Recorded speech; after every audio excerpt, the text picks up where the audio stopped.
ಸೌದಿಯಲ್ಲಿ ಕೆಲಸ ಮಾಡೋ 25 ಲಕ್ಷ ಭಾರತೀಯರಿಗೆ ಶಾಕ್.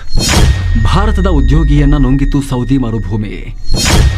ಜಗತ್ತಿನ ಅತಿ ದೊಡ್ಡ ಮರುಭೂಮಿಯಲ್ಲಿ ಏನಾಯ್ತು?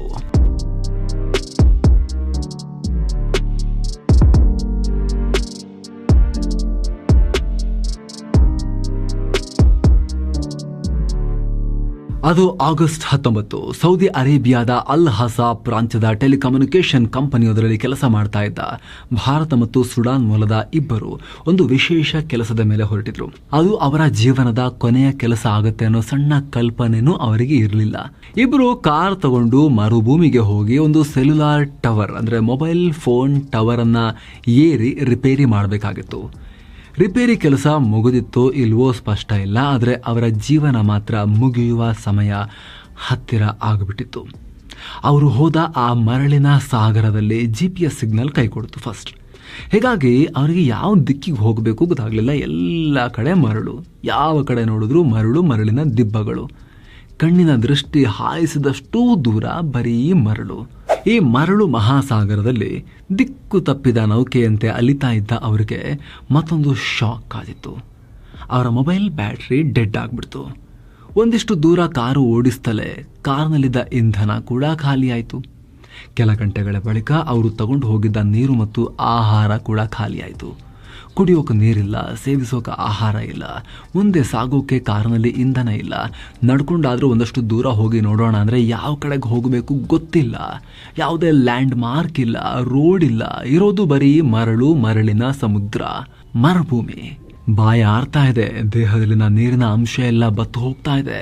ಆ ಇಬ್ಬರು ಅಲ್ಲೇ ನರಳಿ ನರಳಿ ಪ್ರಾಣ ಬಿಟ್ಟೇ ಬಿಟ್ರು.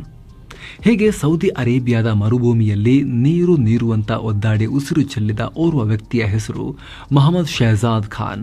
ಹೈದರಾಬಾದ್ ಮೂಲದ 27 ವರ್ಷದ ಹುಡುಗ ಈತ. ಕಳೆದ 3 ವರ್ಷಗಳಿಂದ ಸೌದಿ ಅರೇಬಿಯಾದ ಟೆಲಿಕಮ್ಯುನಿಕೇಷನ್ ಕಂಪನಿಯೊಂದರಲ್ಲಿ ಕೆಲಸ ಮಾಡ್ತಾ ಇದ್ದ. ಆಗಸ್ಟ್ 19ನೇ ತಾರೀಕು ಮರುಭೂಮಿಯಲ್ಲಿನ ಸೆಲ್ಯುಲರ್ ಟವರ್ ಅನ್ನ ರಿಪೇರಿ ಮಾಡೋಕೆ ಹೋಗಿ 3 ದಿನ ಮರುಭೂಮಿಯಲ್ಲಿ ಸಿಕ್ಕಿಲ್ಲ, ಅಷ್ಟಿಗೆ ಪ್ರಾಣವನ್ನೇ ಕಳ್ಕೊಂಡ. ಈತನೊಂದಿಗೆ ಸಹಾಯಕರಾಗಿ ಕೆಲಸಕ್ಕೆ ಹೋಗಿದ್ದ ಸುಡಾನ್ ಮೂಲದ ಉದ್ಯೋಗಿಯ ಪ್ರಾಣನೂ ಹೋಗಿದೆ.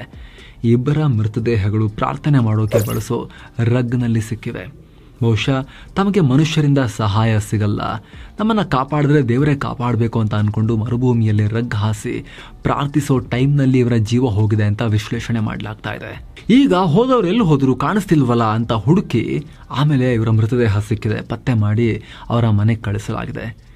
ಸೌದಿ ಅರೇಬಿಯಾದಲ್ಲಿ ಭಾರತ ಮೂಲದ ಸುಮಾರು 25 ಲಕ್ಷ ಜನ ಬೇರೆ ಬೇರೆ ಜಾಬಲ್ಲಿ ಕೆಲಸ ಮಾಡ್ತಿದ್ದಾರೆ.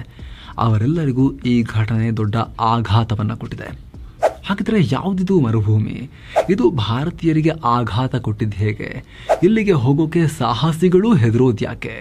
ಈ ಭೂಮಿಯ ಮೇಲಿರೋ ಅತಿ ಭಯಾನಕ ಮರುಭೂಮಿಯ ಕುತೂಹಲಕಾರಿ ಸಂಗತಿಗಳನ್ನು ಕ್ವಿಕ್ ಆಗಿ ನೋಡ್ತಾ ಹೋಗೋಣ ಬನ್ನಿ. ಯಾರು ಟಚ್ ಮಾಡದ ಜಾಗ. ಎಂಟಿ ಕ್ವಾರ್ಟರ್ಗೆ ಮರಳಿ ಹೋಗುವುದು ದೊಡ್ಡ ಸವಾಲಿಗೆ ಉತ್ತರವನ್ನ ಕೊಟ್ಟಂತೆ. ಅಲ್ಲಿ ಹೆಚ್ಚು ಕಾಲ ಕಳೆಯುವುದು ನನ್ನ ಮಿತಿಯನ್ನ ಪರೀಕ್ಷೆಗೆ ಒಡ್ಡಿದಂತೆ. ಅದರ ದೊಡ್ಡ ಭಾಗವನ್ನ ಇನ್ನೂ ಯಾರು ಟಚ್ ಕೂಡ ಮಾಡಿಲ್ಲ. ಅಲ್ಲಿಗೆ ಹೋದ್ರೆ ಮಾತ್ರ ಈ ಭೂಮಿ ಮೇಲೆ ಯಾರೂ ತಲುಪದ ಜಾಗವನ್ನ ನಾನು ತಲುಪಿದೆ ಅನ್ನೋ ದಾಹ ನನಗೆ ನೀಗುತ್ತೆ. Arabian sands, Wilfred Thesiger. ಇದು ಯಾರ್ದು ಗೊತ್ತಾ ಸಾಲು? 1947ರಲ್ಲಿ ಈ ಭೂಮಿ ಮೇಲಿನ ಅತಿ ಭಯಾನಕ ಮತ್ತು ಅತಿ ವಿಶಾಲವಾದ ಮರುಭೂಮಿಯನ್ನು ದಾಟಿದ ಬ್ರಿಟಿಷ್ ಪ್ರವಾಸಿ ವಿಲ್ಫ್ರೆಡ್ ಥೆಸಿಚರ್ ತಮ್ಮ ಅರೇಬಿಯನ್ ಸ್ಯಾಂಡ್ಸ್ ಪುಸ್ತಕದಲ್ಲಿ ಬರೆದಿರೋ ಸಾಲು. ತಾವೇ ದಾಟಿ ಬಂದಿದ್ದ ಎಂಟಿ ಕ್ವಾರ್ಟರ್ಗೆ ಮರಳಿ ಹೋಗೋದು ನನ್ನ ಮಿತಿಯನ್ನ ಪರೀಕ್ಷೆಗೆ ಒಡ್ಡಿದ ಹಾಗೆ ಅಂತ ಈ ಸಾಹಸಿ ಬಣ್ಣಿಸಿದ್ರು. 60-70 ವರ್ಷಗಳ ಹಿಂದೆ ಈ ಜಾಗ ಅದೆಷ್ಟು ಡೇಂಜರಸ್ ಆಗಿತ್ತೋ ಈಗಲೂ ಅಷ್ಟೇ ಡೇಂಜರಸ್. ಇದೇ ಮರುಭೂಮಿ ಸೌದಿ ಅರೇಬಿಯಾದಲ್ಲಿ ಕೆಲಸ ಮಾಡೋ ಭಾರತೀಯರಿಗೆ ದೊಡ್ಡ ಶಾಕ್ ಕೊಟ್ಟಿದೆ. ಇದನ್ನ ರುಬ್ ಅಲ್ ಖಾಲಿ ಅಂತ ಕರೀತಾರೆ. ರುಬ್ ಅಲ್ ಖಾಲಿ ಅಂದ್ರೆ ಎಂಟಿ ಕ್ವಾರ್ಟರ್ ಅಂತ ಅರ್ಥ. ಅಂದ್ರೆ ಇದು ಖಾಲಿ ಪ್ರದೇಶ, ನಥಿಂಗ್ನೆಸ್ ಅಂದ್ರೆ ಶೂನ್ಯವೇ ತುಂಬಿಕೊಂಡಿರೋ ಪ್ರದೇಶ. ಈ ರುಬ್ ಅಲ್ ಖಾಲಿ ಈ ಭೂಮಿ ಮೇಲಿರೋ ಅತಿ ದೊಡ್ಡ ನಿರಂತರ ಮರುಭೂಮಿ. ಅಂದ್ರೆ ನಡುವೆ ಒಂದಿಷ್ಟು ಉತ್ತಮ ವಾತಾವರಣ ಇರೋ ಪ್ರದೇಶ, ಆಮೇಲೆ ಒಂಚೂರು ಮರುಭೂಮಿ, ಆ ಥರ ಇಲ್ಲ. ಇದು ಸಂಪೂರ್ಣ ಮರುಭೂಮಿ, ಕಂಟಿನ್ಯೂಸ್ ಆಗಿರೋ ದೊಡ್ಡ ಡೆಸರ್ಟ್ ಇದು. ಸೌದಿ ಅರೇಬಿಯಾದ ದಕ್ಷಿಣ ಭಾಗ, UAE ದೇಶದ ಪಶ್ಚಿಮ ಭಾಗ, ಯಮನ್ ಮತ್ತು ಒಮನ್ ದೇಶಗಳ ಉತ್ತರ ಭಾಗದಲ್ಲಿ ಈ ಮರುಭೂಮಿ ಇದೆ. ಇದರ ಉದ್ದ ಭರ್ತಿ 1000 ಕಿಲೋಮೀಟರ್ ಇದೆ, ಅಗಲ 500 ಕಿಲೋಮೀಟರ್ ಇದೆ. ಇದರ ವಿಸ್ತೀರ್ಣ ಭರ್ತಿ 6,50,000 ಚದರ ಕಿಲೋಮೀಟರ್. ಅಂದ್ರೆ ನಮ್ಮ ಕರ್ನಾಟಕಕ್ಕಿಂತ 3.5 ಪಟ್ಟು ವಿಶಾಲವಾಗಿರೋ ಮರುಭೂಮಿ ಇದು. ಇಂಥ ಮರುಭೂಮಿಯಲ್ಲಿ ದಿಕ್ಕು ದೆಸೆ ತಿಳಿಯದೆ ಸಿಲುಕಿದವರು ಪ್ರಾಣ ಸಮೇತ ಹೊರಗೆ ಬರೋಕೆ ಸಾಧ್ಯನಾ? ಲೈಫೇ ಅನ್ಸರ್ಟನ್, ಅನಿಶ್ಚಿತತೆಗಳಿಂದ ಕೂಡಿರುವಂತಹ ಜೀವನ ಇದು. ಹಾಗಾಗಿ ಟರ್ಮ್ ಇನ್ಶೂರೆನ್ಸ್ ಪ್ರತಿಯೊಬ್ಬರಿಗೂ ಇಂಪಾರ್ಟೆಂಟ್. ಅದರಲ್ಲೂ ಕೂಡ NRIಗಳಿಗೆ ಟರ್ಮ್ ಇನ್ಶೂರೆನ್ಸ್ ಇನ್ನೂ ಕೂಡ ಇಂಪಾರ್ಟೆಂಟ್. ಇದ್ರ ಬಗ್ಗೆ ಕ್ವಿಕ್ ಆಗಿ ಕೆಲ ಸೆಕೆಂಡ್ ನಿಮಗೆ ಮಾಹಿತಿಯನ್ನು ಕೊಟ್ಟು ವರದಿಯನ್ನ ಮುಂದುವರಿಯೋಣ. ಸ್ನೇಹಿತರೆ, NRIಗಳಿಗೆ ವಿದೇಶಿ ಟರ್ಮ್ ಇನ್ಶೂರೆನ್ಸ್ ಇದ್ದೇ ಇರುತ್ತೆ. ಆದರೆ ಭಾರತದ ಟರ್ಮ್ ಇನ್ಶೂರೆನ್ಸ್ ಪ್ಲಾನ್ಗಳಲ್ಲಿ ಅಡ್ವಾಂಟೇಜ್ ಜಾಸ್ತಿ ಇದೆ. ವಿದೇಶಗಳಿಗೆ ಕಂಪೇರ್ ಮಾಡಿದ್ರೆ ಭಾರತದಲ್ಲಿ ಬಹಳ ಕಡಿಮೆ ಪ್ರೀಮಿಯಂನಲ್ಲಿ NRI ಟರ್ಮ್ ಇನ್ಶೂರೆನ್ಸ್ ಸಿಗುತ್ತೆ. 50% ಕಡಿಮೆ ಪ್ರೀಮಿಯಂನಲ್ಲಿ ಟರ್ಮ್ ಇನ್ಶೂರೆನ್ಸ್ ಸಿಗುತ್ತೆ. 1,000-2,000 ರೂಪಾಯಿ ಪ್ರೀಮಿಯಂನಲ್ಲಿ 1 ಕೋಟಿ ರೂಪಾಯಿಗಳವರೆಗೂ ಕವರೇಜ್ ಕೊಡೋ ಪ್ಲಾನ್ಸ್ ಅವರಿಗೆ ಲಭ್ಯ ಇದೆ. ಸೊ ಈ ರೀತಿ NRI ಟರ್ಮ್ ಇನ್ಶೂರೆನ್ಸ್ ಅನ್ನ ಮಾಡಿಸಿದಾಗ ಏನಾದರೂ ದುರದೃಷ್ಟಕರ ಘಟನೆ ನಡೆದು ಆ ರೀತಿ ದುಡಿತಾ ಇರೋ ವ್ಯಕ್ತಿ ತೀರ್ಕೊಂಡ್ರೆ ಅವರ ಕುಟುಂಬಗಳಿಗೆ term insurance lump sum amount pay ಮಾಡುತ್ತೆ. ಅವರ ಆಬ್ಸೆನ್ಸ್ ನಲ್ಲೂ ಕುಟುಂಬಗಳು ಆರ್ಥಿಕ ಸಂಕಷ್ಟಕ್ಕೆ ಸಿಲುಕದೆ ರೆಗ್ಯುಲರ್ ಲೈಫ್ ಸ್ಟೈಲ್ ಅನ್ನ ಕಂಟಿನ್ಯೂ ಮಾಡೋಕೆ ಸಾಧ್ಯ ಆಗುತ್ತೆ. ಲಾಂಗರ್ ಪೀರಿಯಡ್ ನಲ್ಲಿ ಅಂದ್ರೆ 99 ವರ್ಷಗಳವರೆಗೂ ಕವರೇಜ್ ಕೊಡೋ ಪ್ಲಾನ್ಸ್ ಇವೆ. ಭಾರತದಲ್ಲಿ ಮನೆ ಸಾಲ ಅಥವಾ ಯಾವುದೇ ಸಾಲ ಇದ್ರೆ ಅದನ್ನ ಕವರ್ ಮಾಡೋಕ್ಕೂ ಟರ್ಮ್ ಇನ್ಶೂರೆನ್ಸ್ ಅನ್ನ ಯೂಸ್ ಮಾಡ್ಕೋಬಹುದು. ಜೊತೆಗೆ dedicated relationship manager, 24/7 claim support assistance ಎಲ್ಲ ಸಿಗುತ್ತೆ.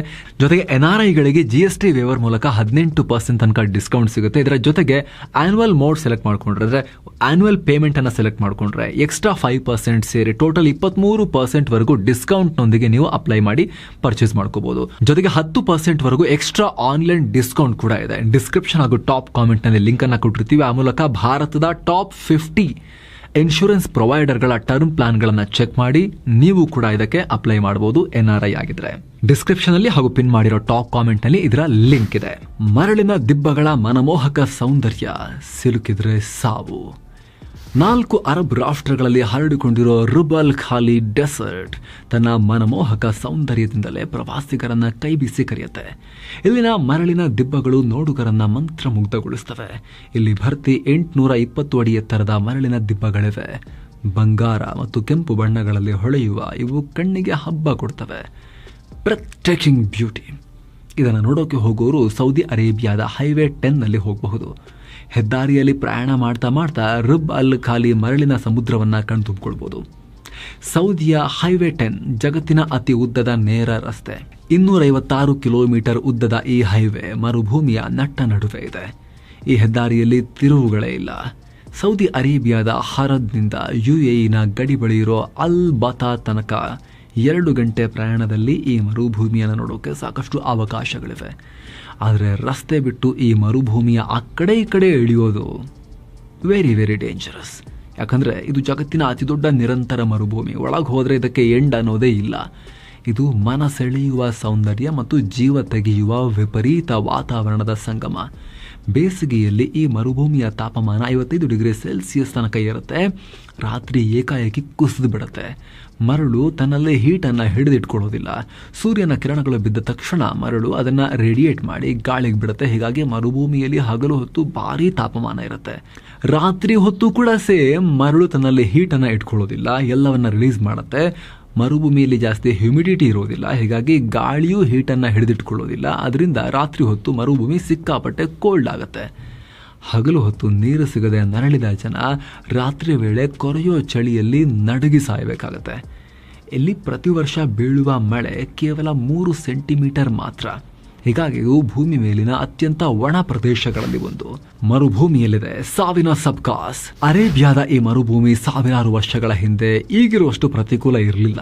ಯಾಕಂದ್ರೆ ಈ ಮರುಭೂಮಿಯಲ್ಲಿ ದೊಡ್ಡ ಸಂಖ್ಯೆಯಲ್ಲಿ ಜನ ವಾಸ ಮಾಡ್ತಿದ್ರು ಅನ್ನೋದಕ್ಕೆ ಸಾಕ್ಷ್ಯಗಳು ಸಿಕ್ಕಿವೆ.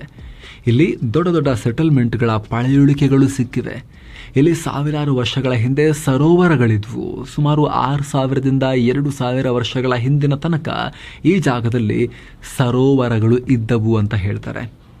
ವಿಚಿತ್ರ ಮಳೆಗಳಿಂದಾಗಿ ಸರೋವರಗಳು ಸೃಷ್ಟಿಯಾಗಿದ್ವು. ಆದರೆ ಆ ವಿಚಿತ್ರ ಮಳೆಗಳು ಅಷ್ಟೇ ವಿಚಿತ್ರವಾಗಿ ಮಾಯವಾಗಿದ್ರಿಂದ ಆ ಸರೋವರಗಳು ಬತ್ತಿ ಈಗ ಉಪ್ಪಿನ ರಾಶಿಯಾಗಿ ಬದಲಾಗಿವೆ.